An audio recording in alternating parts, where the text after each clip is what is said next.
ਕਾਂਗਰਸ ਦੇ ਸਾਬਕਾ ਮੰਤਰੀ ਨਵਜੋਤ ਸਿੱਧੂ ਨੇ ਕਿਸਾਨਾਂ ਨੂੰ ਸਿੱਧੀ ਅਦਾਇਗੀ ਦੇਣ ਨੂੰ ਕੇਂਦਰ ਸਰਕਾਰ ਦੀ ਸਾਜ਼ਿਸ਼ ਕਰਾਰ ਦਿੱਤਾ ਹੈ। ਪਟਿਆਲਾ 'ਚ ਪੱਤਰਕਾਰਾਂ ਨਾਲ ਗੱਲਬਾਤ ਕਰਦੇ ਹੋਏ ਨਵਜੋਤ ਸਿੱਧੂ ਨੇ ਕਿਹਾ ਕਿ ਕੇਂਦਰ ਦਾ ਇੱਕੋ ਇੱਕ ਮਕਸਦ ਹੈ ਜੋ ਸਿਰਫ ਪੰਜਾਬ ਦੀ ਖੇਤੀ, ਕਿਸਾਨ ਤੇ ਰੁਜ਼ਗਾਰ ਨੂੰ ਤਬਾਹ ਕਰਨਾ ਚਾਹੁੰਦਾ ਹੈ। ਸਿੱਧੂ ਨੇ ਕਿਹਾ ਕਿ ਪੰਜਾਬ ਖਿਲਾਫ ਬਹੁਤ ਵੱਡਾ षड्यंत्र ਰਚਿਆ ਜਾ ਰਿਹਾ ਹੈ। ਸਿੱਧੂ ਨੇ ਕਿਹਾ ਕਿ ਕਿਸਾਨ ਨੂੰ ਫਸਲ ਉਗਾਉਣ ਤੋਂ ਪਹਿਲਾਂ ਪੈਸਿਆਂ ਦੀ ਲੋੜ ਹੁੰਦੀ ਹੈ ਅਤੇ ਇਹ ਪੈਸੇ ਉਹ ਆੜ੍ਹਤੀਆਂ ਤੋਂ ਲੈਂਦਾ ਏ। ਸਿੱਧੂ ਨੇ ਕਿਹਾ ਕਿ ਜਿਹੜਾ ਸਿਸਟਮ ਦਹਾਕਿਆਂ ਤੋਂ ਚੱਲਦਾ ਆ ਰਿਹਾ ਹੈ ਉਸ ਨੂੰ ਖਰਾਬ ਕਰਨ ਲਈ ਕੇਂਦਰ ਸਾਜ਼ਿਸ਼ਾਂ ਰਚ ਰਿਹਾ ਏ। ਉਹਨਾਂ ਨੇ ਕਿਹਾ ਕਿ ਕੇਂਦਰੀ ਖੁਰਾਕ ਮੰਤਰੀ ਪਿਊਸ਼ ਗੋਇਲ ਝੂਠਾ ਹੈ ਅਤੇ ਜੇ ਪੰਜਾਬ ਦੇ ਮੁੱਖ ਮੰਤਰੀ ਕੈਪਟਨ ਅਮਰਿੰਦਰ ਸਿੰਘ ਨੂੰ ਉਹਨਾਂ ਵੱਲੋਂ ਲਿਖੀ MSP ਦੀ ਆਨਲਾਈਨ ਅਦਾਇਗੀ ਬਾਰੇ ਚਿੱਠੀ ਨੂੰ ਲਾਗੂ ਕਰਨ ਦਿੱਤਾ ਜਾਂਦਾ ਹੈ ਤਾਂ ਇਸ ਦਾ ਸਭ ਤੋਂ ਵੱਧ ਨੁਕਸਾਨ ਛੋਟੀ ਕਿਸਾਨੀ ਨੂੰ ਹੋਣਾ ਸੀ। ਸਿੱਧੂ ਨੇ ਕਿਹਾ ਕਿ ਕੇਂਦਰ ਇੱਕ ਸਾਜ਼ਿਸ਼ ਦੇ ਤਹਿਤ ਪੰਜਾਬ ਦੇ ਕਿਸਾਨਾਂ ਅਤੇ ਆੜ੍ਹਤੀਆਂ ਨੂੰ ਸਰਕਾਰ ਖਿਲਾਫ ਖੜਾ ਕਰਕੇ ਸੂਬੇ ਦਾ ਮਾਹੌਲ ਖਰਾਬ ਕਰਨਾ ਚਾਹੁੰਦੀ ਹੈ। ਪਿਆਰੇ ਦੋਸਤੋ, ਅੱਜ ਦੀ ਪ੍ਰੈਸ ਕਾਨਫਰੰਸ ਦਾ ਮਕਸਦ ਇੱਕ ਲਾਰਜਰ ਕਨਸਪੀਰੇਸੀ, ਇੱਕ ਵੱਡੇ षड्यंत्र ਨੂੰ ਬੇਨਕਾਬ ਕਰਨਾ। ਪਿਊਸ਼ ਗੋਇਲ ਸਾਹਿਬ ਨੇ ਚੀਫ ਮਿਨਿਸਟਰ ਸਾਹਿਬ ਨੂੰ ਇੱਕ ਚਿੱਠੀ ਲਿਖੀ, ਮੇਰੇ ਦੋਸਤ ਨੇ, ਉਹ ਮੈਂ ਜਾਣਦਾ ਉਹਨਾਂ ਨੂੰ, ਪਰ ਉਹਦੀ ਜਿਹੜੀ ਸੌੜੀ ਨੀਅਤ ਹੈ, ਉਹਦਾ ਜਿਹੜਾ ਅੰਡਰ ਕਰੰਟ ਹੈ, ਉਹ ਝੂਠ ਦੀ ਬੁਨਿਆਦ ਤੇ ਖੜਾ ਹੈ। ਜੜੋਂ ਪੱਟ ਦੂੰ ਝੂਠ ਨੂੰ। ਵੈਸੇ ਵੀ ਝੂਠ ਦੇ ਪੈਰ ਨਹੀਂ ਹੁੰਦੇ। ਉਸ ਚਿੱਠੀ ਦੇ ਵਿੱਚ ਸਭ ਤੋਂ ਵੱਡਾ ਮਨਸੂਬਾ ਇਹ ਹੈ ਕਿ ਸਾਡਾ age old tried tested successful APMC ਦਾ ਜਿਹੜਾ ਮੰਡੀ ਸਿਸਟਮ ਹੈ ਉਹਨੂੰ ਅਸਤ ਵਿਅਸਤ ਕਰਨਾ, ਉਹਨੂੰ ਡਿਸਰਪਟ ਕਰਨਾ ਔਰ ਪੰਜਾਬ ਦੇ ਵਿੱਚ ਇੱਕ ਡਿਵੀਜ਼ਨ ਪੈਦਾ ਕਰਨਾ ਵੀ ਕਿਸਾਨ ਵੀਰ ਸਭ ਸਮਝਦੇ ਹੋ, ਉਹ ਆੜ੍ਹਤੀਆਂ ਦੇ ਖਿਲਾਫ ਖੜੇ ਹੋ ਜਾਣ, ਆੜ੍ਹਤੀ ਉਹਨਾਂ ਦੇ ਖਿਲਾਫ ਖੜੇ ਹੋ ਜਾਣ ਔਰ ਦੋਨੋਂ ਪੁੱਛ ਕੇ ਪੰਜਾਬ ਸਰਕਾਰ ਨੂੰ ਖੜ ਕੇ ਸਵਾਲ ਕਰਨ ਵੀ ਤੁਹਾਤੋਂ ਸਰਕਾਰ ਨਹੀਂ ਚੱਲਦੀ, ਤੁਹਾਤੋਂ ਸਾਡੀਆਂ ਸਮੱਸਿਆਵਾਂ ਦਾ ਹੱਲ ਨਹੀਂ। ਇਹ ਡਿਵੀਜ਼ਨ ਜਿਹੜੇ ਗੋਰੇ ਪੈਦਾ ਕਰਦੇ ਹੁੰਦੇ ਸੀਗੇ, ਇਹ ਡਿਵੀਜ਼ਨ ਪੈਦਾ ਕਰਨ ਦੀ ਕੋਸ਼ਿਸ਼ ਕੀਤੀ ਜਾ ਰਹੀ ਹੈ ਔਰ ਮੈਂ 4 ਪੁਆਇੰਟ ਦੱਸੂਗਾ ਔਰ ਇਹਨਾਂ ਦਾ ਝੂਠ ਦਾ ਪਰਦਾਫਾਸ਼ ਹੋ ਜੂ ਪੂਰੀ ਤਰ੍ਹਾਂ। ਮੈਂ ਪਹਿਲਾਂ ਵੀ ਜਦੋਂ ਵੀ ਗੱਲ ਕੀਤੀ ਹੈ ਤਰਕ ਤੇ ਕੀਤੀ ਹੈ ਔਰ ਸਰੇਆਮ ਕਹਿ ਕੇ ਕੀਤੀ ਹੈ ਵੀ ਕਿਤੇ ਵੀ ਕੋਈ ਵੀ ਸੈਂਟਰ ਸਰਕਾਰ ਦਾ ਬੰਦਾ ਆ ਕੇ ਦਿੰਦਾ ਰਹੇ, ਕਿਸੇ ਨੇ ਅੱਜ ਤੱਕ ਕੋਈ ਜਵਾਬ ਨਹੀਂ ਦਿੱਤਾ। ਹੁਣ ਗੋਇਲ ਸਾਹਿਬ ਨੇ ਬੜਾ ਕੈਟੇਗੋਰਿਕਲੀ ਡਾਇਰੈਕਟ ਪੇਮੈਂਟ ਦੀ ਗੱਲ ਕੀਤੀ ਹੈ ਔਰ ਜੇ ਤੁਸੀਂ ਦੇਖੋ ਡਾਇਰੈਕਟ ਪੇਮੈਂਟ ਵੀ ਹਰੇਕ ਬੰਦੇ ਨੂੰ ਤਨਖਾਹ ਉਹਦੇ ਖਾਤੇ 'ਚ ਪੈਂਦੀ ਹੈ। ਇਹ ਤਾਂ ਬੜੀ ਵਧੀਆ ਗੱਲ ਹੈ, ਗੱਲ ਸੁਣਨ 'ਚ ਬੜੀ ਚੰਗੀ ਲੱਗਦੀ ਹੈ, ਪਾਲਿਸੀ ਲਿਖਣ ਦੇ ਵਿੱਚ ਬੜੀ ਚੰਗੀ ਲੱਗਦੀ ਹੈ, ਬੜੀ ਸੁਹਾਉਂਦੀ ਹੈ। ਪਰ ਮੈਂ ਕਹਿੰਦਾ ਛਾਤੀ ਠੋਕ ਕੇ ਕਿ ਸ਼ੁਰਲੀ ਹੈ, ਇਹਦਾ ਮਨਸੂਬਾ ਕੁਛ ਹੋਰ ਹੈ। ਗੋਇਲ ਸਾਹਿਬ ਇਹ ਤਰਕ ਦਿੰਦੇ ਆ ਕਿ ਜੀ ਪੰਜਾਬ ਦਾ ਜਿਹੜਾ ਰੈਵਨਿਊ ਡਿਪਾਰਟਮੈਂਟ ਆ ਉਹਨੂੰ ਲੈਂਡ ਰਿਕਾਰਡਾਂ ਦੇ ਬਾਰੇ ਸਾਰਾ ਕੁਝ ਪਤਾ ਹੈ ਔਰ ਸਭ ਕੁਝ ਜਾਣੂ ਹੈ, ਓਨਰਸ਼ਿਪ ਹੋਲਡਿੰਗਸ ਦੇ ਬਾਰੇ। ਪਰ ਮੈਂ ਸੈਂਟਰ ਸਰਕਾਰ ਦਾ ਆਪਦਾ ਹੀ ਤੀਰ ਇਹਨਾਂ ਦੇ ਵੱਲ ਕਰਦਾ, ਮੈਂ ਮੋੜ ਦਿੰਦਾ ਉਹਨੂੰ ਇਹਨਾਂ ਵੱਲ। ਨੈਸ਼ਨਲ ਸੈਂਪਲ ਸਰਵੇ 2012-13 ਦਾ, ਇਹ ਮੇਰਾ ਨਹੀਂ ਹੈ, ਇਹ ਨੈਸ਼ਨਲ ਸੈਂਪਲ ਸਰਵੇ ਹੈ। ਉਹ ਕਹਿੰਦਾ ਵੀ 24% ਖੇਤੀ ਜਿਹੜੀ ਹੁੰਦੀ ਉਹ ਠੇਕੇ ਤੇ ਹੁੰਦੀ ਹੈ। ਮੈਂ ਉਹਦੇ ਐਡੀਸ਼ਨ ਕਰਨ ਲੱਗਿਆ, 24% ਖੇਤੀ ਠੇਕੇ ਤੇ ਹੁੰਦੀ ਹੈ, ਮੈਂ ਉਹਦੇ ਤੇ ਐਡੀਸ਼ਨ ਕਰਨ ਲੱਗਿਆ। ਉਹ ਖੇਤੀ ਓਰਲ ਕੰਟਰੈਕਟਸ ਤੇ ਹੁੰਦੀ ਹੈ, ਕਿਸੇ ਰਿਟਨ ਕੰਟਰੈਕਟ ਤੇ ਨਹੀਂ ਹੁੰਦੀ, ਅਨਰਿਟਨ ਹੈ, ਉਹ ਓਰਲ ਹੈ, ਜ਼ਬਾਨੀ ਹੈ। ਆ ਪਿੰਡ ਮਾਨ ਵਾਲੇ ਆ ਬੈਠਾ ਮੇਰਾ ਤਾਂ ਇਹਦਾ ਮੁੰਡਾ, ਇਹਨੂੰ ਪੁੱਛੋ 2 ਏਕੜ ਕਿਤੇ ਦਿੱਤੀ ਹੋਈ ਹੈ, 3 ਏਕੜ ਕਿਤੇ ਦਿੱਤੀ ਹੋਈ ਹੈ, ਜ਼ਬਾਨ ਤੇ ਦਿੱਤੀ ਹੈ ਜਾਂ ਲਿਖਤ ਤੇ ਦਿੱਤੀ? ਹੁਣ ਤੁਸੀਂ ਮੈਨੂੰ ਦੱਸੋ ਕਿ ਗੋਇਲ ਸਾਹਿਬ ਕਹਿੰਦੇ ਵੀ ਸਾਰੇ ਲੈਂਡ ਰਿਕਾਰਡ ਹੈਗੇ ਨੇ, ਉਹਨਾਂ ਕੋਲ ਲੈਂਡ ਰਿਕਾਰਡ ਜਿਹੜੇ ਨੇ ਓਨਰਸ਼ਿਪ ਦੇ ਹੈਗੇ ਨੇ, ਉਹ ਇਹ ਜਾਣਦੇ ਨੇ ਕਿ ਇਹ ਫਲਾਣੇ ਬੰਦੇ ਦੀ ਫਲਾਨੀ ਮਾਲਕੀਅਤ ਹੈ, ਪਰ ਉਹਨਾਂ ਦੇ ਕੋਲ ਠੇਕੇ ਵਾਲਾ ਕੋਈ ਰਿਕਾਰਡ ਨਹੀਂ ਹੈ। ਔਰ ਮੈਂ ਤੁਹਾਨੂੰ ਚੈਲੰਜ ਨਾਲ ਕਹਿਣਾ, ਜੋ ਗੋਇਲ ਸਾਹਿਬ ਕਹਿ ਰਹੇ ਆ, ਤੁਸੀਂ ਆ ਵਿਸਾਖੀ ਦੇ ਉੱਤੇ ਇਹਨਾਂ ਦੀ ਚਿੱਠੀ ਇਨ ਬਿਨ ਲਾਗੂ ਕਰ ਦਿਓ, ਇਨ ਬਿਨ ਲਾਗੂ ਕਰ ਦਿਓ, ਤੇ ਮੈਂ ਤੁਹਾਨੂੰ ਕਹਿਣਾ ਕਿ 25 ਤੋਂ 30% ਪੰਜਾਬੀਆਂ ਨੂੰ ਕੋਈ ਪੇਮੈਂਟ ਨਹੀਂ ਮਿਲਣੀ, ਕੋਈ ਪੇਮੈਂਟ।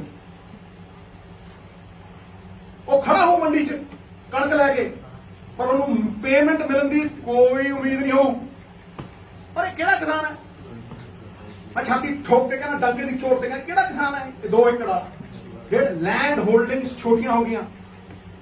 ਤੁਸੀਂ ਦੇਖੋ ਸਾਡੀ ਜਵਾਨੀ ਬਾਹਰ ਜਾਈ ਜਾਂਦੀ ਹੈ, ਜੱਟਾਂ ਦੇ ਜਿੰਨੇ ਪੁੱਤ ਹੁੰਦੇ ਉਨੀ ਜ਼ਮੀਨ ਵੰਡੀ ਜਾਂਦੀ ਹੈ, ਉਨਾ ਹੀ ਠੇਕਾ ਵਧੀ ਜਾਂਦਾ।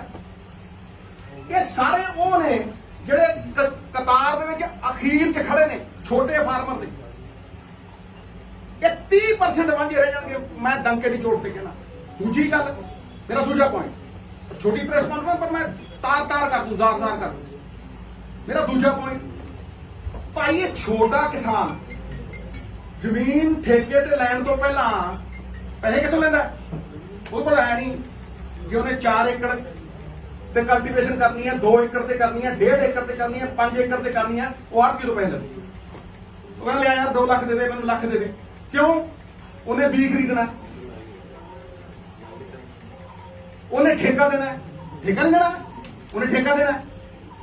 ਉਹਨੇ ਪੈਸਟੀਸਾਈਡ ਖਰੀਦਣੀ ਹੈ, ਖਰੀਦਣੀ ਕਿ ਨਹੀਂ ਖਰੀਦਣੀ? ਇਹ ਸਾਰਾ ਕੁਝ ਉਹਨੇ ਖਰੀਦਣਾ। ਫਿਰ ਉਹਦੀ ਕਾਸਟ ਆਫ ਪ੍ਰੋਡਕਸ਼ਨ ਉਹ ਪਹਿਲਾਂ ਹੀ ਆੜਤੀਏ ਤੋਂ ਲੈਂਦਾ। ਆੜਤੀਆ ਕਾਸਟ ਬੀਅਰ ਕਰਦਾ। ਇਹ ਐਂਟਵਾਈਨਡ ਸਿਸਟਮ ਹੈ। ਕੋਈ ਇਹ ਥੋੜਾ ਨਾ ਵੀ ਤੁਸੀਂ ਆਪਣਾ ਤੁਗਲਕੀ ਫਰਮਾਨ ਜਾਰੀ ਕਰੋਗੇ ਤੇ ਸਿਸਟਮ ਜ਼ਾਰ ਕਰ ਦਿਓਗੇ। ਇਹ ਤੇ ਉਦੋਂ ਦਾ ਚੱਲੀ ਆਉਂਦਾ। ਤੁਸੀਂ ਦੇਖ ਲਓ ਕਿੰਨੀ ਦੇਰ ਦਾ ਚੱਲੀ ਆਉਂਦਾ। ਇਹ ਭੁਲੇਖਾ ਹੈ। ਕਈ ਲੋਕ ਕਹਿੰਦੇ ਨੇ ਜੀ ਕਿ ਆੜਤੀਆ ਜਿਹੜਾ ਸਰਵਿਸ ਪ੍ਰੋਵਾਈਡ ਕਰਦਾ ਨਾ, ਮੈਨੂੰ ਲੱਗਦਾ ਕਣਕ ਸੁਕਾਉਣ ਦੀ ਸਰਵਿਸ ਪ੍ਰੋਵਾਈਡ। ਬਿਲਕੁਲ ਨਹੀਂ, ਝੂਠ ਹੈ।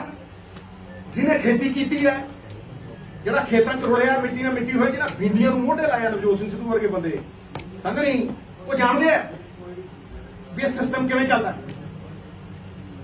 ਇਹ ਸਿਸਟਮ ਜਿਹੜਾ ਇਕਨੋਮਿਕ ਸਿਸਟਮ ਐਗਰੀਕਲਚਰ ਦਾ ਹੈ, ਦੇਖੋ ਐਗਰੀਕਲਚਰ ਦੀ ਰੀੜ ਦੀ ਹੱਡੀ ਕਿਸਾਨ, ਸਾਡੀ ਪਛਾਣ ਕਿਸਾਨ, ਜਗਦੀ ਜਾਨ ਕਿਸਾਨ। ਲੇਕਿਨ ਇਹ ਜਿਹੜੀ ਐਗਰੀਕਲਚਰ ਇਕਨੋਮੀ ਹੈ, ਇਹਦੀ ਰੀੜ ਦੀ ਹੱਡੀ ਆਪ ਕੀ ਹੈ? ਕੋਈ ਕਰ ਲੈ ਬੈਸ ਮੇਰਾ। ਤੁਸੀਂ ਕਰ ਦਿਓ 1 ਮਿੰਟ ਦੇ ਵਿੱਚ, ਦੇਖੋ ਤੁਸੀਂ ਨਾਲ ਦੀ ਨਾਲ ਉਹ ਖੜੇ ਆ। ਤੇ ਜਿਹੜੀ ਫਸਲ ਵੀ ਚੁੱਕਦੀ ਹੈ ਪੰਜਾਬ ਸਰਕਾਰ, ਉਹ ਤੁਹਾਨੂੰ ਲੱਗਦਾ ਕਿ ਉਹ ਆਪ ਹੀ ਚੁੱਕ ਲੈਂਦੇ? ਐਫਸੀਆਈ ਚੁੱਕਦੀ ਹੈ। ਸਾਰੇ ਆੜਤੀਆਂ ਨੂੰ ਕਿਹਾ ਜਾਂਦਾ, ਗੱਡੀਆਂ ਉਹ ਲਿਆਉਂਦੇ ਆ, ਟੋਚਨ ਉਹ ਪਾਉਂਦੇ ਆ, ਸਮਾਨ ਉਹ ਪਹੁੰਚਾਉਂਦੇ ਆ। ਕੌਣ ਕਹਿੰਦਾ ਭਾਈ ਵੀ ਜਿਹੜਾ ਆੜਤੀ ਹੈ ਉਹ ਇਹਦਾ ਹਿੱਸਾ ਨਹੀਂ ਹੈ?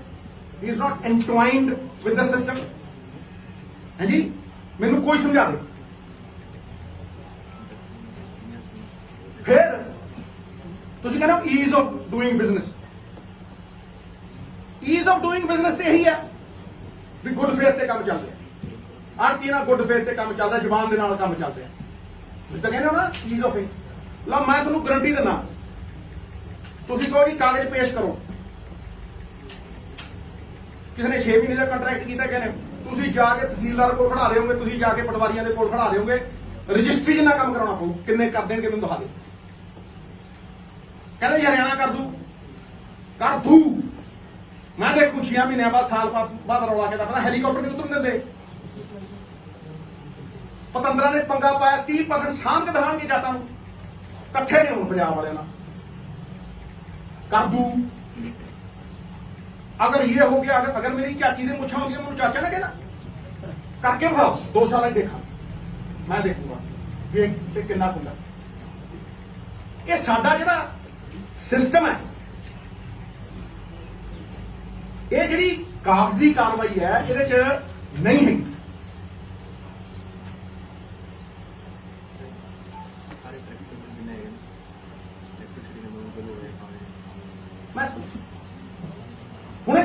ਡਾਇਰੈਕਟ ਪੇਮੈਂਟ ਜਿਹੜੀ ਹੈ ਇਹਨੂੰ ਕੋਈ ਕਿੰਤੂ ਪਰੰਤੂ ਨਹੀਂ ਹੈ, ਇਹ ਤਾਂ ਸਾਰੇ ਕਹਿਣਗੇ।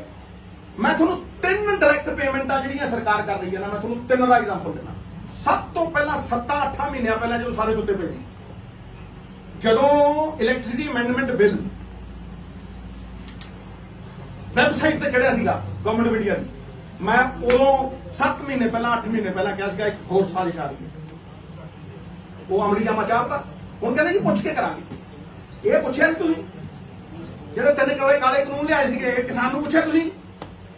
ਕਿਸਾਨ ਨੂੰ ਭਾਗੀਦਾਰ ਜਿਹਦੇ ਫਾਇਦੇ ਲਈ ਤੁਸੀਂ ਕਰ ਰਹੇ ਜਦੋਂ ਉਹਨੂੰ ਨਹੀਂ ਪੁੱਛਦੇ, ਫਿਰ ਦਾ ਕੀ ਉਹ ਹੈ? Electricity amendment bill direct payment ਪਾਉਂਦਾ ਹੈ ਕਿਸਾਨ ਦੇ ਉਸ ਚ, ਲੇਕਿਨ ਸਵਾਲ ਦੋਨਾਂ ਥਾਵਾਂ ਤੇ ਇਹੀ ਹੈ ਕਿ ਉਹ ਪਹੁੰਚੂ। ਜਦੋਂ ਤੁਸੀਂ ਕਹੋਗੇ ਪੰਜਾਬ ਸਰਕਾਰ ਨੂੰ ਵੀ ਡਾਇਰੈਕਟ ਪੇਮੈਂਟ ਪਾ ਦੇਗੀ ਕਿਸਾਨ ਦੇ ਖਾਤੇ 'ਚ ਸਬਸਿਡੀ, ਪੰਜਾਬ ਸਰਕਾਰ ਕੋਲ 12,000 ਕਰੋੜ ਰੁਪਇਆ ਹੈ ਵੀ ਕਿਸਾਨ ਦੇ ਖਾਤੇ 'ਚ ਪਾ ਦੂਗੀ ਫ੍ਰੀ ਬਿਜਲੀ ਦੀ, ਉਸੇ ਵੇਲੇ ਖਤਮ ਹੋ ਜੂ 10-12,000 ਕਰੋੜ ਦੀ ਸਬਸਿਡੀ, ਉਸੇ ਵੇਲੇ ਖਤਮ। ਦੂਜੀ ਚੀਜ਼ ਬੜੇ ਧਿਆਨ ਨਾਲ ਸੁਣਿਓ, ਇਹ ਛੜਯੰਤਰ ਬਹੁਤ ਵੱਡਾ ਹੈ। ਦੂਜੀ ਚੀਜ਼ ਸਾਰੀ ਦੀ ਸਾਰੀ ਸਟੋਰੇਜ ਦੇਤੀ ਅਡਾਨੀ ਨੂੰ, ਸਾਰੀ ਦੀ ਸਾਰੀ ਰਿਟੇਲ ਦੇਤੀ ਅੰਬਾਨੀ ਨੂੰ, ਠੀਕ ਹੈ। ਉਸ ਤੋਂ ਬਾਅਦ ਕਹਿੰਦੇ ਜੀ ਅਸੀਂ ਤਾਂ ਪੀਡੀਐਸ ਸਿਸਟਮ ਖਤਮ ਕਰਾਂਗੇ, ਪੀਡੀਐਸ ਸਿਸਟਮ ਖਤਮ ਕਰਾਂਗੇ, ਜਿਹੜਾ ਗਰੀਬ ਨੂੰ 3 ਰੁਪਏ ਚੌਲ 1 ਰੁਪਏ ਚੌਲ, ਅਸੀਂ ਹੁਣ ਗਰੀਬ ਨੂੰ ਉਹਦੇ ਖਾਤੇ 'ਚ ਪਾਵਾਂਗੇ ਪੈਸੇ, ਉਹਦੇ ਖਾਤੇ 'ਚ ਪਾਵਾਂਗੇ। ਬਹੁਤ ਚੰਗੀ ਗੱਲ ਹੈ ਜੀ, ਲੋਕ ਕਹਿਣਗੇ ਬੜੀ ਵਧੀਆ ਗੱਲ ਹੈ ਜੀ ਖਾਤੇ 'ਚ ਪਾਓਗੇ, ਪਰ ਤੁਸੀਂ ਮੈਨੂੰ ਇਹ ਦੱਸੋ, ਮੈਂ ਸਵਾਲ ਪੁੱਛਦਾ ਵੀ ਜਦੋਂ ਹੁਣ ਗਰੀਬ ਦੇ ਪੈਸੇ ਖਾਤੇ 'ਚ ਆ ਗਏ, ਉਹ ਮਾਰਕੀਟ ਰੇਟ ਤੇ ਖਰੀਦੂਗਾ ਜਾਂ 3 ਰੁਪਏ ਕਿਲੋ ਖਰੀਦੂਗਾ? ਦਿਖਾਓ, ਦੱਸ ਦਿਓ।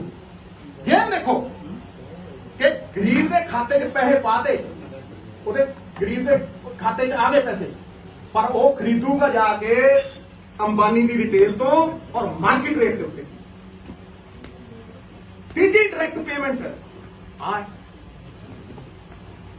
ਤੀਜੀ ਡਾਇਰੈਕਟ ਪੇਮੈਂਟ ਆ ਜਿਹਦੀ ਤੁਸੀਂ 30% ਲੋਕਾਂ ਨੂੰ ਵਾਂਝਾ ਕਰ ਦਿਓਗੇ ਪੇਮੈਂਟ ਤੋਂ, ਐ ਖੜਾ ਕਰ ਦਿਓ ਜਿਵੇਂ ਸੜਕ ਦੇ ਉੱਤੇ ਖੜੇ ਕੀਤੇ ਹੁੰਦੇ, ਕੋਈ ਰਿਕਾਰਡ ਨਹੀਂ ਲਿਆ ਸਕਦਾ ਉਹਨੂੰ ਪਟਵਾਰੀਆਂ ਦੇ ਕੋਲ, ਉਹਨੂੰ ਫਲਾਨੀ ਥਾਂ ਦੇ ਉੱਤੇ ਜਾ ਕੇ ਖੜਾ ਕਰਨਾ। ਤੀਜੀ ਚੀਜ਼ ਜਿਹਦਾ ਕਿ ਸਭ ਤੋਂ ਵੱਡਾ ਪੈਰਾਡੌਕਸ, ਜਿਹੜਾ ਕਿ ਤੁਹਾਡੇ ਜਿਹੜਾ ਤੁਸੀਂ ਕਹਿੰਦੇ ਹੋ ਨਾ ਵਨ ਨੇਸ਼ਨ ਵਨ ਮਾਰਕੀਟ, ਬੱਖੀਆਂ ਢੇੜ ਦੋ। ਵਨ ਨੇਸ਼ਨ ਵਨ ਮਾਰਕੀਟ ਜਿਹੜੀ ਤੁਸੀਂ ਕਹਿੰਦੇ ਹੋ, ਇਹ ਤੋਂ ਵੱਡਾ ਝੂਠ ਹੈ ਹੀ ਕੋਈ। ਤੁਸੀਂ ਵਨ ਨੇਸ਼ਨ 2 ਮਾਰਕੀਟਸ ਕ੍ਰੀਏਟ ਕਰ ਰਹੇ ਹੋ। ਪੁੱਛੋ ਕਿਦਾਂ? ਵਨ ਨੇਸ਼ਨ 2 ਮਾਰਕੀਟਸ ਤੁਸੀਂ ਕ੍ਰੀਏਟ ਕਰ ਰਹੇ ਹੋ। ਮੈਂ ਤੁਹਾਨੂੰ ਗਾਰੰਟੀ ਦੇ ਕੇ ਕਹਿਣਾ, ਜੜਾ ਤੇ ਜਾ ਕੇ ਸਰਕਾਰੀ ਮੰਡੀ ਦੇ ਵਿੱਚ ਜਾ ਕੇ ਖਰੀਦੂਗਾ, ਉਹਦੇ ਲੈਂਡ ਰਿਕਾਰਡ ਵੀ ਦੇਵੇ, ਉਹਦੇ ਖਾਤਿਆਂ ਦੇ ਵਿੱਚ ਪੇਮੈਂਟ ਪਊ, ਉਹ ਜਾ ਕੇ ਪਟਵਾਰੀਆਂ ਕੋ ਖੜੇ, ਉਹ ਜਾ ਕੇ ਤਹਿਸੀਲਦਾਰਾਂ ਕੋ ਖੜੇ, ਤੇ ਜਿਹੜਾ ਪ੍ਰਾਈਵੇਟ ਸਬਜ਼ੀ ਮੰਡੀ 'ਚ ਜਾ ਕੇ ਵੇਚੂ,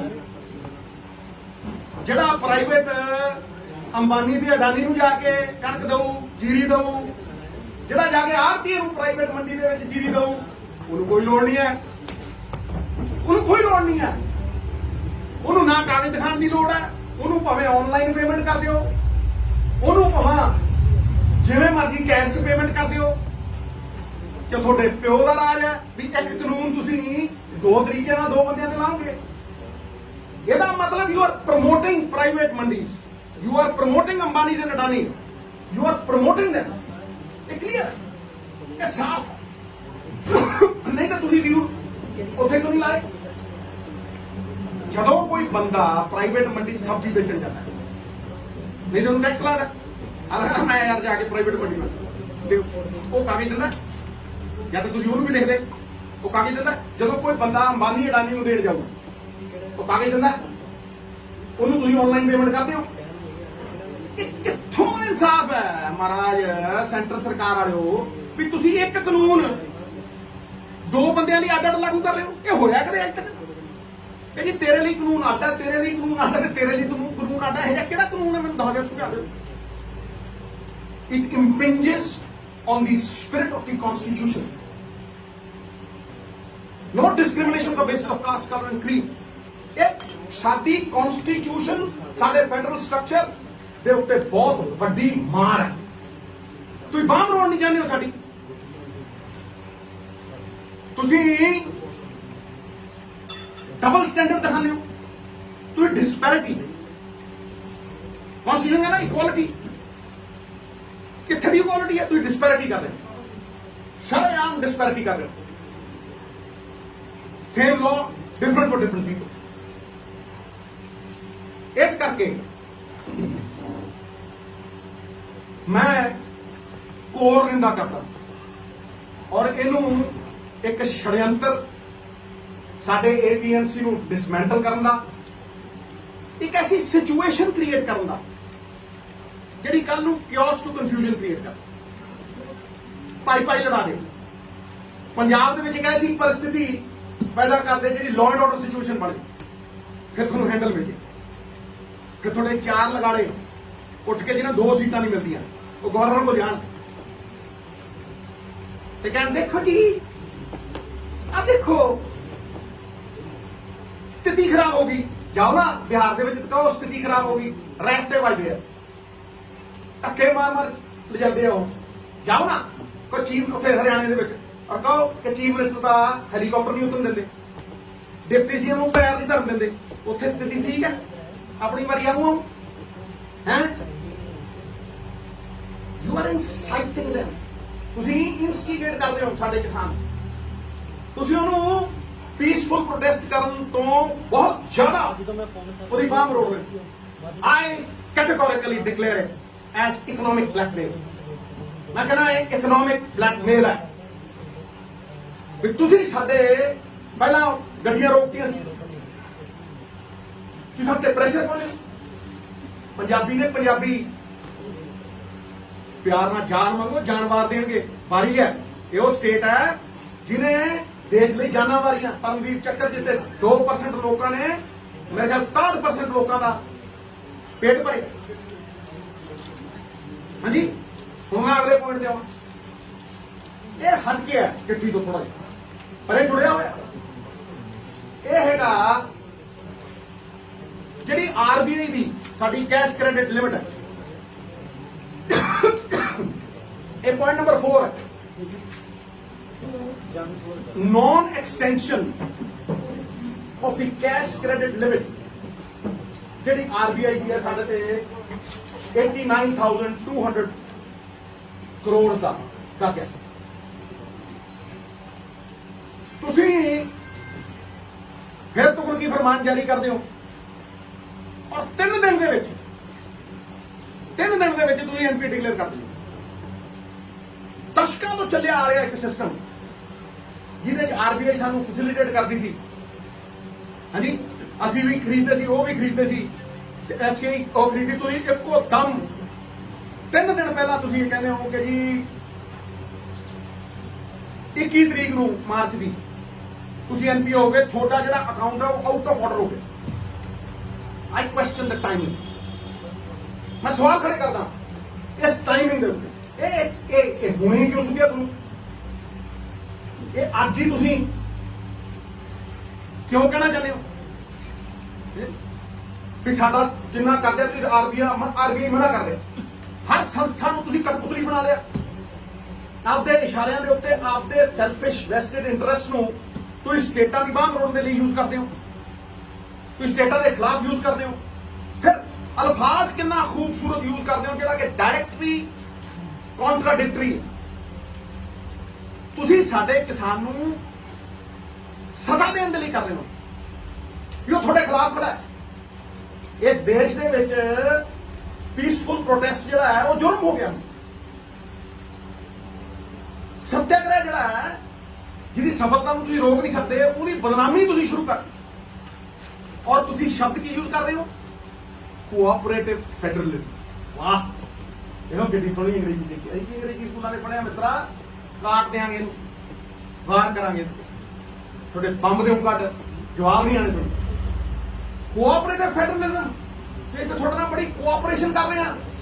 ਹਾਂਜੀ, ਤੁਹਾਡਾ ਅਕਾਊਂਟ ਬੰਦ ਕਰ ਰਹੇ ਹਾਂ, ਤੁਹਾਨੂੰ ਐਨਪੀਏ ਡਿਕਲੇਅਰ ਕਰ ਰਹੇ ਹਾਂ, ਤੁਹਾਡਾ ਅਕਾਊਂਟ ਆਊਟ ਆਫ ਆਰਡਰ ਕਰ ਰਹੇ ਹਾਂ, ਫਿਰ ਕਹਿ ਰਹੇ ਹਾਂ ਵੀ ਤੁਹਾਨੂੰ ਥੋੜੇ ਤੇ ਆਸਾਨ ਕਰ ਰਹੇ ਹਾਂ। ਮੈਂ ਪੁੱਛਦਾ ਗੋਇਲ ਸਾਹਿਬ, ਆਵੇ ਛਾਤੀ ਚੌੜੀ ਕਰਕੇ ਡੰਕੇ ਦੀ ਚੋਟ ਤੇ ਪੁੱਛਦਾ, ਯੂ ਆਰ ਦੀ ਫੇਸ।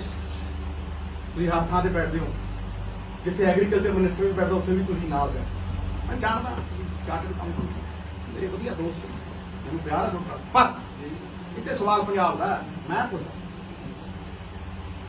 ਔਰ ਮੈਂ ਸਵਾਲ ਕਰਦਾ ਕਿ ਇਹ ਜਿਹੜਾ ਕੋਆਪਰੇਟਿਵ ਫੈਡਰਲਿਜ਼ਮ ਹੈ ਤਾਂ ਠੀਕ ਹੈ, ਤੁਹਾਨੂੰ ਕਿਸਾਨ ਮਜ਼ਦੂਰ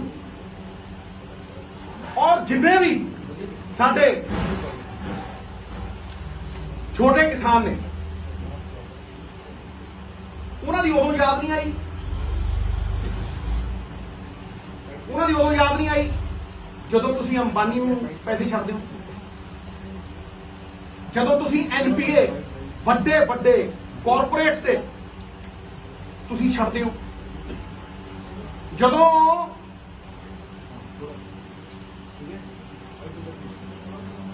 ਅੰਬਾਨੀ ਔਰ ਅਡਾਨੀ ਨੇ ਕਰਜ਼ਾ ਮੋੜਨਾ ਹੁੰਦਾ ਹੈ ਤੇ ਤੁਸੀਂ ਕਹਿੰਦੇ ਹੋ 5 ਸਾਲ ਨਹੀਂ, ਅੰਬਾਨੀ ਸਾਹਿਬ ਵੱਡੇ ਵੱਡੇ ਕਾਰਪੋਰੇਟਾਂ ਨੂੰ ਕਹਿੰਦੇ 5 ਸਾਲ ਹੀ ਮਾਰੇ 25 ਸਾਲ ਪੂਰੇ। ਵਾਹ, ਦੇਖੋ ਵਿਤਕਰੇ ਦੇਖੋ, ਕਦੇ ਇੱਕ ਕਿਸੇ ਕਿਸਾਨ ਨੂੰ, ਕਿਸੇ ਇੱਕ ਛੋਟੇ ਵਪਾਰੀ ਨੂੰ, ਕਿਸੇ ਇੱਕ ਬੰਦੇ ਨੂੰ ਇਹ ਕਿਹਾ ਕਦੇ ਵੀ 5 ਸਾਲ ਜਿਹੜਾ ਮੋੜੀ ਤੂੰ 7 ਚ ਮੋੜਦੀ, ਤੂੰ 10 ਚ ਮੋੜਦੀ, ਮੈਂ ਕਹਿੰਦਾ 10 ਹੀ ਕਰ ਦੂੰ। ਤੁਸੀਂ ਉਹਨਾਂ ਲਈ ਸਕੀਮ ਲਿਆਦੇ ਹੋ 5x25 ਨਹੀਂ ਮੋੜਦੇ, ਕੋਈ ਗੱਲ ਨਹੀਂ 25 ਚ ਮੋੜੇ। ਸੁਪਰੀਮ ਕੋਰਟ ਕਹਿੰਦਾ ਅੰਬਾਨੀ ਦੀਆਂ 3 ਕੰਪਨੀਆਂ ਦੀ ਕੁਰਕੀ ਕਰੋ, ਹਾਂਜੀ ਉਹਨਾਂ 3 ਕੰਪਨੀਆਂ ਦਾ ਜਵਾਬ ਨਹੀਂ ਬਣਾਓ, ਇਹਨੂੰ ਐਨਪੀਏ ਡਿਕਲੇਅਰ ਕਰੋ। ਤੁਸੀਂ ਚੌਥੀ ਖੜੀ ਕਰ ਦਿਓ, ਤੁਸੀਂ ਚੌਥੀ ਖੜੀ ਕਰਕੇ ਉਹਦੇ ਵਿੱਚ ਪੈਸੇ ਪਵਾ ਕੇ ਡੀਆਰਡੀਓ ਮਾਰ ਦਿੰਦੇ ਹੋ, ਹਾਲ ਨੂੰ ਮਾਰ ਦਿੰਦੇ ਹੋ, ਪਰ ਤੁਸੀਂ ਉਹਨੂੰ ਪ੍ਰਫੁੱਲਿਤ ਕਰ। ਇਹ ਤੁਹਾਡਾ ਐਨਪੀਏ ਦਾ ਰੂਲ ਹੈ। ਐਨਪੀਏ ਦਾ ਰੂਲ ਤੁਹਾਨੂੰ ਇੱਕ ਸਟੇਟ ਤੇ ਦੇਖਦਾ, ਜਿਹਨੇ ਕੋਈ ਆਪਣੇ ਸਵਾਰਥ ਲਈ ਨਹੀਂ, ਜੇ ਕਣਕ ਖਰੀਦੀ ਮੈਂ ਮੰਨ ਸਕਦਾ ਕਿ ਕਿਸੇ ਅਫਸਰ ਦੀ ਗਲਤੀ ਹੋਵੇ, ਮੈਂ ਮੰਨ ਸਕਦਾ ਕਿ ਕਿਸੇ ਸਰਕਾਰ ਦੀ ਵੀ ਗਲਤੀ ਹੋਵੇ, ਕਰਜ਼ਾ ਨਹੀਂ ਚੜਨਾ ਚਾਹੀਦਾ ਸੀ, ਮੈਂ ਮੰਨ ਸਕਦਾ ਵੀ 32,000 ਕਰੋੜ ਰੁਪਈਆ ਲੋਕੀ ਇੱਕ ਦਿਨ 'ਚ ਚੜਾ ਗਏ, ਮੈਂ ਮੰਨ ਸਕਦਾ ਇਹ ਗੱਲ, ਪਰ ਤੁਸੀਂ ਕਿਸੇ ਅਫਸਰ ਦੀ ਸਜ਼ਾ ਤੁਸੀਂ ਗਰੀਬ ਨੂੰ ਦਿਓਗੇ, ਤੁਸੀਂ ਗਰੀਬ ਕਿਸਾਨ ਨੂੰ ਦਿਓਗੇ। ਮੈਂ ਮੰਨਦਾ ਨਾ ਕੋਆਪਰੇਟਿਵ ਫੈਡਰਲਿਜ਼ਮ, ਜੇ ਗੋਇਲ ਸਾਹਿਬ ਤੁਸੀਂ ਕਹਿੰਦੇ 10 ਸਾਲ ਦੇ ਵਿੱਚ ਅਸੀਂ ਤੁਹਾਨੂੰ 10,000 ਕਰੋੜ ਰੁਪਏ ਦਿਆਂਗੇ, 10 ਆ ਲਓ 10 ਅਗਲੇ ਸਾਲ ਤੁਹਾਨੂੰ 10,000 ਕਰੋੜ ਰੁਪਏ ਦੇਵਾਂਗੇ, ਤੇ ਤੁਸੀਂ ਇਹ ਝੋਨੇ ਤੇ ਕਣਕ ਦੇ ਵਿੱਚੋਂ ਨਿਕਲ ਕੇ ਡਾਈਵਰਸਿਫਿਕੇਸ਼ਨ ਕਰੋ, ਮੈਂ ਮੰਨਦਾ ਨਾ ਫਿਰ ਕੋਆਪਰੇਟਿਵ ਫੈਡਰਲਿਜ਼ਮ ਹੈ। ਇਹ ਕਿਹੜਾ ਕੋਆਪਰੇਟਿਵ ਫੈਡਰਲਿਜ਼ਮ? ਇਹ ਲੋਲੀਪੌਪ ਜਿਹੜੇ ਨੇ ਨਾ, ਇਹ ਲੋਲੀਪੌਪ ਤੁਸੀਂ ਕਿ ਦਿੱਲੀ ਵਾਲਿਆਂ ਨੂੰ ਜ਼ਰੂਰ ਦੇ ਲਿਓ, ਪੰਜਾਬ ਦਾ ਕਿਸਾਨ ਸਮਝਦਾ, ਅਸੀਂ ਮਿੱਟੀ ਨਾਲ ਮਿੱਟੀ ਹੋਣ ਵਾਲੇ ਬੰਦੇ ਅਸੀਂ ਸਮਝਦੇ ਇਸ ਗੱਲ, ਇਸ ਕਰਕੇ ਤੁਸੀਂ ਸਾਨੂੰ ਲੋਲੀਪੌਪ ਦਿਓ। ਕਿਸੇ ਨੇ ਨਹੀਂ ਤੁਹਾਡੇ ਇਸ ਗੇਮ ਚ ਆਉਣਾ ਔਰ ਕਿਸੇ ਨੇ ਵੰਡਿਆ ਨਹੀਂ ਜਾਣਾ। ਅਸੀਂ ਗੁਰੂਆਂ ਦੇ ਨਾਲ ਜਿਉਂਦੇ ਆ, ਅਸੀਂ ਇਕੱਠੇ ਹੋ ਕੇ ਜੀਆਂ। ਤੁਸੀਂ ਪੰਜਾਬ ਦੇ ਹਾਲਾਤ ਖਰਾਬ ਕਰਨੇ ਚਾਹੁੰਦੇ, ਮੈਂ ਕਹਿਣਾ ਠੋਕ ਕੇ। ਤੁਸੀਂ ਸਾਨੂੰ ਵੰਡਣਾ ਚਾਹੁੰਦੇ ਹੋ, ਮੈਂ ਕਹਿੰਦਾ ਠੋਕ ਕੇ। ਤੁਸੀਂ ਸਾਡਾ ਏਪੀਐਮਸੀ ਮੰਡੀ ਸਿਸਟਮ ਖਤਮ ਕਰਨਾ ਚਾਹੁੰਦੇ ਹੋ, ਤੁਸੀਂ ਲੱਖਾਂ ਲੋਕ ਬੇਰੁਜ਼ਗਾਰ ਕਰਨਾ ਚਾਹੁੰਦੇ ਹੋ, ਤੁਸੀਂ ਕਨਫਿਊਜ਼ਨ ਕ੍ਰੀਏਟ ਕਰਨਾ ਚਾਹੁੰਦੇ ਹੋ। ਤਾਂ ਹੀ ਮੈਂ ਕਹਿੰਦਾ ਕਿ ਇਸ ਮੌਤਾਜੀ ਚੋਂ ਨਿਕਲੀ ਆਪਾਂ। ਮੈਂ ਕਿੰਨੀ ਵਾਰ ਕਹਿ ਚੁੱਕਿਆ, ਹੱਲ ਦੇ ਚੁੱਕਿਆ ਔਰ 20 ਵਾਰ ਦੌਰਾ ਚੁੱਕਿਆ, ਇੱਕ ਵਾਰ ਫਿਰ ਉਹ ਦੌਰਾ ਦੇਣਾ ਕਿ ਪੰਜਾਬ ਸਰਕਾਰ ਇਕੱਠੀ ਹੋ ਕੇ ਅਜੇ 1,90,000 ਕਰੋੜ ਦੀ ਲਿਮਿਟ ਹੈ। ਪੰਜਾਬ ਸਰਕਾਰ ਕਿਸਾਨ ਯੂਨੀਅਨਾਂ ਦੇ ਨਾਲ ਇਕੱਠੀ ਹੋ ਕੇ ਸਾਰੇ ਰਲ ਮਿਲ ਕੇ ਬਗੈਰ ਇੱਕ ਦੂਜੇ ਤੇ ਉਂਗਲਾਂ ਚੱਕੇ, ਬਗੈਰ ਇੱਕ ਦੂਜੇ ਤੇ ਤੁੰਤਾਂ ਕਸੇ ਇੱਕ ਇਕਨੋਮਿਕ ਮਾਡਲ ਖੜਾ ਕਰੀਏ ਭਾਈ, ਇੱਕ ਆਰਥਿਕ ਮਾਡਲ ਖੜਾ ਕਰੀਏ। ਜਦ ਤੱਕ ਅਸੀਂ ਆਰਥਿਕ ਮਾਡਲ ਖੜਾ ਨਹੀਂ ਕਰਦੇ, ਇਹ ਸਾਡੀਆਂ ਬਾਹਾਂ ਮਰੋੜਦੇ ਰਹਿਣ। ਤੇ ਮੈਂ ਤੁਹਾਨੂੰ ਕਹਿਣਾ ਕਿ ਜੇ ਤੁਸੀਂ ਐਂਡਿੰਗ ਕਰ ਰਹੇ ਕਿ ਜੇ ਤੁਸੀਂ ਇਹ ਕੋਆਪਰੇਟਿਵ ਫੈਡਰਲਿਜ਼ਮ ਦੀ ਗੱਲ ਕਰਦੇ ਹੋ ਤੇ ਤੁਸੀਂ ਕਿਸਾਨ ਦੇ ਲਈ, ਮਜ਼ਦੂਰ ਦੇ ਲਈ ਸੋਸ਼ਲ ਜਸਟਿਸ ਦੀ ਗੱਲ ਕਰਦੇ ਹੋ। ਮੈਂ ਕਹਿੰਦਾ ਸੋਸ਼ਲ ਜਸਟਿਸ ਦੀ ਗੱਲ, ਇਕੁਆਲਿਟੀ ਦੀ ਗੱਲ ਕਰਦੇ ਹੋ, ਤੁਸੀਂ ਡਿਸਪੈਰਿਟੀ ਦੀ ਗੱਲ, ਤੁਸੀਂ ਅਨਿਆਂ ਕਰ ਰਹੇ ਹੋ। ਤੁਸੀਂ ਸਾਡਾ ਪੀਸ ਜਿਹੜਾ ਹੈਗਾ ਉਹ ਜ਼ਾਰ ਕਰਨਾ ਚਾਹੁੰਦੇ ਹੋ, ਬਹਾਨੇ ਬਣਾਉਂਦੇ ਹੋ, ਲਾਅ ਐਂਡ ਆਰਡਰ ਸਿਚੁਏਸ਼ਨ ਪੈਦਾ ਕਰਨਾ ਚਾਹੁੰਦੇ ਹੋ, ਸਾਡੀ ਆਰਥਿਕ ਵਿਵਸਥਾ ਨੂੰ ਅਸਤ-ਵਿਅਸਤ ਕਰਨਾ। आई रेस्ट माई केस। ये 4 पॉइंट से कोई आ जाए माई दा लाल ते गल करे। चिट्ठियां लिखना कोई नहीं होता मित्रा, नीयत साफ चाहिए। सियासत है ना जी, सच्चाई को देखने नहीं देती, सच्चाई को समझ नहीं गहरी है ना। किते आईना नहीं देखता, किते चेहरा नहीं देखता। ये वार करते हैं लुक छिप के, गुड़ दे के मार के, नाले कही जाते हैं, कहते कुछ ने करते कुछ। कोटड़े कोटड़े मैं मैदान च उतरू आया लो, इंच पिछे नहीं हटना। I will not flinch, not back an inch. Inch 100 बार 1000 बार सोचना ता निर्णय लेना, जो निर्णय लेना वो पीछे नहीं हटिया। कोई बंदा कह दे सिद्धू साहब आ तू 10 साल पहला क्या सी अज मुकर गया, कोई कह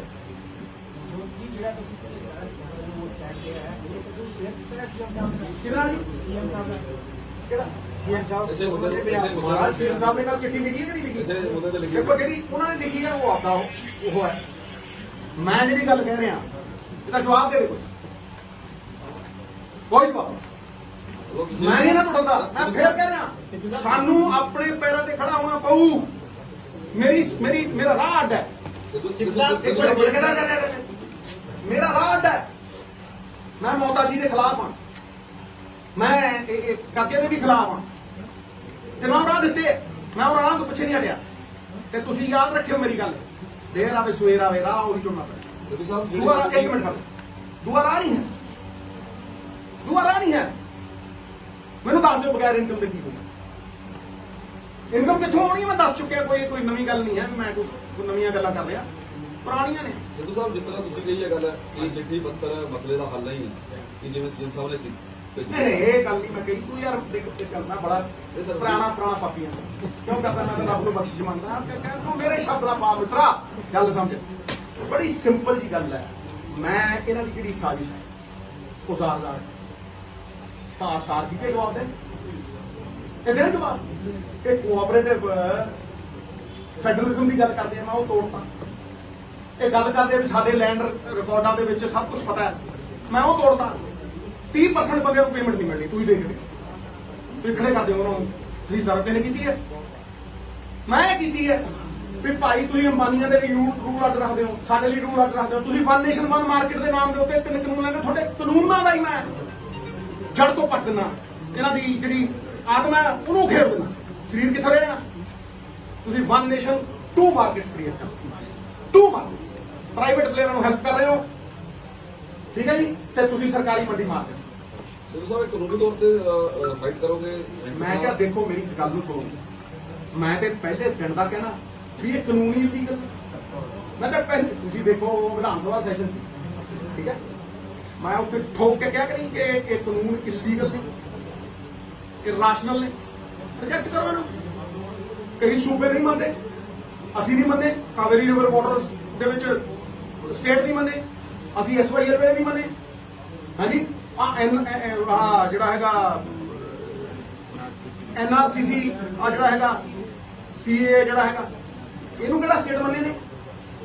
ਉਹ ਯਾਰ ਸਾਡੀ ਹੋਂਦ ਦੀ ਖਤਮ ਕਰ ਦਿਓਗੇ ਤੁਸੀਂ, ਸਾਡੀ ਪੱਗ ਨੂੰ ਹੱਥ ਪਾਓਗੇ ਤੇ ਪੰਜਾਬੀ ਡਰਦਾ। ਇਹ ਨਜ਼ਰਾਂ ਨਹੀਂ ਜਿਹੜੀਆਂ ਚੁੱਕਣ ਵਾਸਤੇ, ਸੁਣ ਲਾ ਮਿੱਤਰਾ, ਇਹ ਨਜ਼ਰਾਂ ਨਹੀਂ ਬਣੀਆਂ ਚੁੱਕਣ ਵਾਸਤੇ। ਇਹ ਕਰਦੇ ਆ ਇਹ ਬਣੀਆਂ ਨੇ ਸ਼ਹੀਦੀਆਂ ਤੇ ਖੁਮਾਰੀਆਂ ਦੇ ਲਈ, ਦੋ ਕੰਮਾਂ ਵਾਸਤੇ ਸਾਡੇ ਸਿਰ ਬਣੇ, ਜਾਂ ਆਰੀਆਂ ਦੇ ਲਈ ਤੇ ਜਾਂ ਸਰਦਾਰੀ ਝੁਕਦੇ ਨਹੀਂ। Very question is, what are you doing? I understand the press conferences and you taking up the matter in the Vidhan Sabha. But otherwise, as a political leader who has a say in the country, you are a known face. What else are you doing to take it up, bring it up with the center? You're saying that he's your friend. Have you written to him or you will be writing to him? Once the Chief Minister writes to the Prime Minister, you have to write. But there are certain things, there are certain other things that I have to say. They will expose them. I am assisting this great state in every which way. Kisan Morcha, in every which way. Without expecting anything in return. सियासत को लहू पीने की लत है, वरना मुल्क में सब खैरियत है।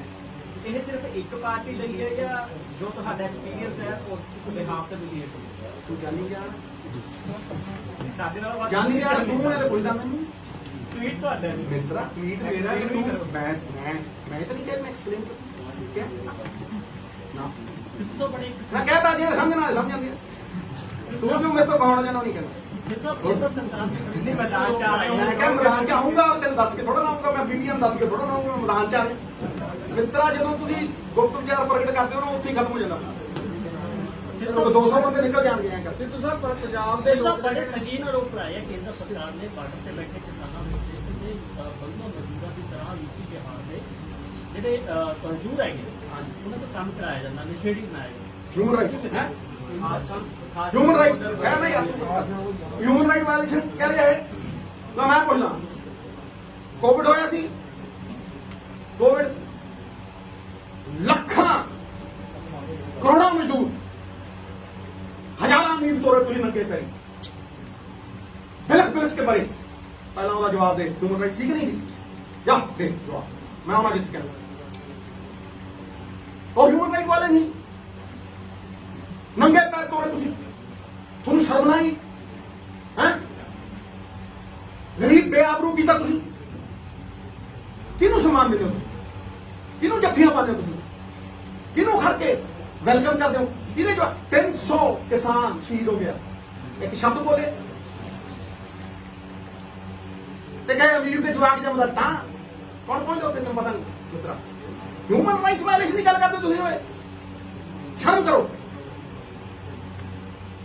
ਲੱਖਾਂ ਕਿਸਾਨ ਤੁਸੀਂ ਲੱਖਾਂ ਗਰੀਬ ਤੋਰਿਆ ਪਰ ਖੂਨੋ ਖੂਨ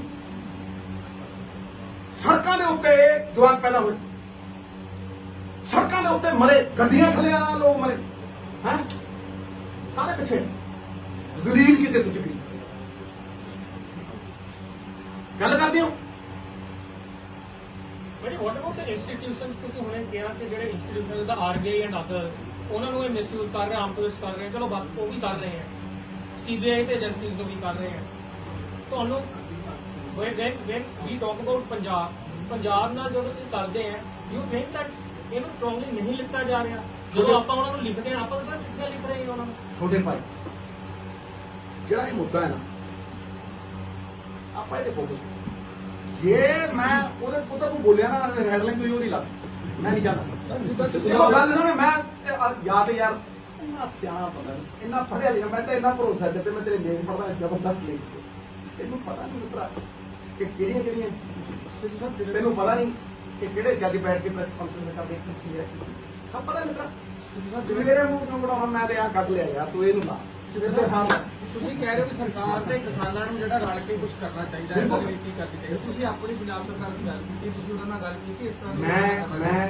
ਗੱਲ ਵੀ ਕੀਤੀ ਹੈ ਸਮਝ ਨਹੀਂ ਮੈਂ ਵਿਧਾਨ ਸਭਾ ਦੇ ਵਿੱਚ ਬੋਲਿਆ ਵੀ ਹਾਂ ਠੀਕ ਹੈ ਜੀ ਕੀ ਰਿਸਪੌਂਸ ਸੀਗਾ ਜੀ ਦੇਖੋ ਤੁਹਾਡੇ ਸਾਹਮਣੇ ਰਿਸਪੌਂਸ ਉਹ ਥੋੜਾ ਜਿਹਾ ਹੀ ਚੱਲਿਆ ਫਿਰ ਉਦੋਂ ਬਾਅਦ ਕਿਉਂ ਜੁਟ ਗਿਆ ਥੋੜਾ ਜਿਹਾ ਚੱਲਿਆ ਬਾਕੀ ਦੂਜੀ ਚੀਜ਼ ਜਿਹੜੀ ਸੀ ਮੈਂ ਅੰਦਰ ਬੋਲਣਾ ਨਹੀਂ ਪਰ ਉਹ ਪਾਰਟੀ ਦਾ ਹੁੰਦਾ ਨਹੀਂ ਹੁੰਦਾ ਮੈਂ ਪਾਰਟੀ ਦਾ ਇੱਕ ਵਫਾਦਾਰ ਸਿਪਾਹੀ ਹਾਂ ਤੇ ਉੱਥੇ ਉਹਨਾਂ ਨੇ ਤੈਅ ਕੀਤਾ ਕਿ ਫਲਾਣੇ ਫਲਾਣੇ ਬੋਲਣਗੇ ਅਸੀਂ ਉੱਥੇ ਪੂਰਾ ਜਿੱਥੇ ਸਾਡੀ ਵਾਰੀ ਹੈ ਟਕਾ ਕੇ ਬੋਲੇ ਈਵੀਐਮ ਮਸ਼ੀਨਾਂ ਤੇ ਬੋਲੇ ਹੋਰਾਂ ਤੇ ਬੋਲੇ ਹਰ ਚੀਜ਼ ਤੇ ਬੋਲੇ ਠੋਕ ਕੇ ਬੋਲੇ ਡਿਸਪਲਿਨ ਤੇ ਬੋਲੇ ਲਾਈਵ ਟੈਲੀਕਾਸਟ ਤੇ ਬੋਲੇ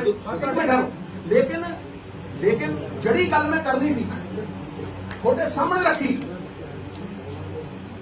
ਬਾਹਰ ਆ ਕੇ ਰੱਖੀ ਤੁਹਾਨੂੰ ਇਹ ਦੱਸਿਆ ਵੀ ਇਹਨਾਂ ਕਾਨੂੰਨਾਂ ਦੀ ਇਲੀਗੈਲਿਟੀ ਕੀ ਹੈ ਤੁਹਾਨੂੰ ਇਹ ਦੱਸਿਆ ਵੀ ਕਿਉਂ ਰੱਦ ਹੋਣੇ ਚਾਹੀਦੇ ਤੁਹਾਨੂੰ ਇਹ ਦੱਸਿਆ ਵੀ ਵੇ ਫਾਰਵਰਡ ਕੀ ਹੈ ਕੋਈ ਵੀਡੀਓ ਚੁੱਕ ਲਓ ਤੇ ਕਿਸੇ ਨੇ ਉਹ ਰਾਹ ਦੱਸਿਆ ਹੁਣ ਤਾਂ ਮੈਨੂੰ ਦੱਸ ਦਿਓ ਤੇ ਜੇ ਮੇਰੇ ਤੋਂ ਬਿਹਤਰ ਕਿਸੇ ਦਾ ਰਾਹ ਹੋਵੇ ਮੈਂ ਉਹਦੇ ਮਗਰ ਤੁਰੂ ਜੇ ਨਾ ਤੁਰਾਂ ਤੇ ਜੱਟ ਨਾ ਕਹੀਓ ਨਾ ਕਹੀਓ ਮੈਨੂੰ ਨਵਜੋਤ ਸਿੰਘ ਤੂੰ ਮੈਂ ਤੁਹਾਨੂੰ ਫਿਰ ਪਹਿਲਾਂ ਜਦੋਂ ਕਰਤਾਰਪੁਰ ਸਾਹਿਬ ਦਾ ਉਹ ਖੁੱਲਿਆ ਤੇ ਮੇਰੇ ਤੇ ਉਂਗਲਾਂ ਚੱਕੀਆਂ ਮੈਂ ਕਿਹਾ ਕਿ ਚੱਕੀ ਕਹਿੰਦੇ ਨਹੀਂ ਮੈਂ ਪੋਲਿਟਿਕਸ ਕੀਤੀ ਨਹੀਂ ਕਿਉਂਕਿ ਉਹ ਗੁਰੂ ਦਾ ਆਦੇਸ਼ ਸੀ ਡਾਕੀਆ ਬਣਾਇਆ ਉਹਨੇ ਇਹ ਤੋਂ ਵੱਡਾ ਸਨਮਾਨ ਸਾਡੀ ਕੀ ਪੁੱਛਣਾ ਸੀ ਤੇ ਫਿਰ ਮੈਂ ਉਦੋਂ ਵੀ ਕਿਹਾ ਸੀ ਕਿ ਜਿਹੜੇ ਮੇਰੇ ਤੇ ਉਂਗਲਾਂ ਚੱਕਦੇ ਉਹ ਖੁਲਾਉਣ ਮੈਂ ਉਹਨਾਂ ਦੇ ਪਿੱਛੇ ਨੂੰ ਉਹਨਾਂ ਦੇ ਪੈਰ ਤੋਂ ਨੀਵਾਂ ਹੋ ਕੇ ਉਹਨਾਂ ਦੇ ਮਗਰ ਤੁਰੂ ਜੇ ਨਾ ਤੁਰਾਂ ਤਾਂ ਜੁਮਾ ਦੇਖੋ ਇਹ ਸਵਾਲ 5 ਕਰੋੜ ਪੰਜਾਬੀਆਂ ਦੀ ਹੋਂਦ ਦਾ ਹੈ